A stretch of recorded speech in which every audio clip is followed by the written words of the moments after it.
Hello guys. তো অনেক দিন ধরে ভিডিও করা হয় না আর আপলোডও করা হয় না আমার পড়াশোনার চাপের কারণে।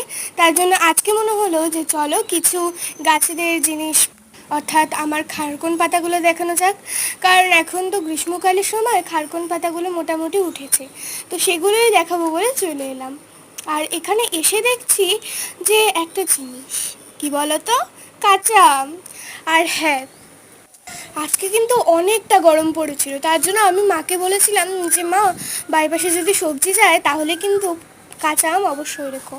আর সেটা রাখার দরকার পড়বে না, প্রকৃতি মাতা হয়তো আমাকে নিজেই এই শরবতটা বানানোর জন্যই এই কাঁচা আমটাকে দিয়েছে। তো চলো, এই আমটা তো আমি জমিয়ে আম পান্নার শরবত করব। আর তাছাড়াও তোমাদেরকে একটা জিনিস দেখানো আছে, এক প্রকার নালিশ করার আছে। তোমরা কেন বলো তো আমার এই ভুলটা ধরিয়ে দিলে? এই যে ফুটফুটে ফুলগুলোকে দেখছো, যেগুলোকে আমি চন্দ্রমল্লিকা গাছ বলে এবং চন্দ্রমল্লিকা ফুল বলে আখ্যা দিয়েছিলাম, সেগুলো আসলে চন্দ্রমল্লিকা ফুলই।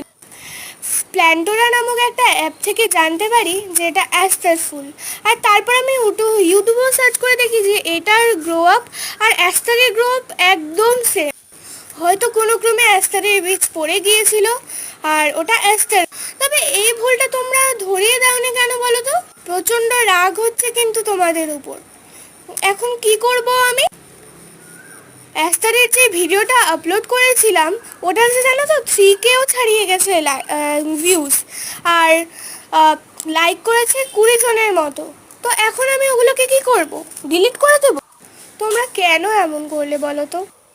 খুব রাগ করে আছি কি প্রথমবার, তাই ক্ষমা করে দিলাম। দ্বিতীয়বার থেকে করলে কিন্তু আর ক্ষমা করব না। আর এই যে গাছটা দেখছো, এটা কি গাছ বলো তো? হ্যাঁ, এটা কাকরোল গাছ। এই কাকরোল গাছটা যে কোথা থেকে হয়ে গেল আমি তো বুঝতেই পারছি না। তো যাই হোক, ভালোই হয়েছে, বেশ তাজা তাজা গাছের কাকরোল খাওয়া যাবে। তো আজকের মতো এই পর্যন্তই।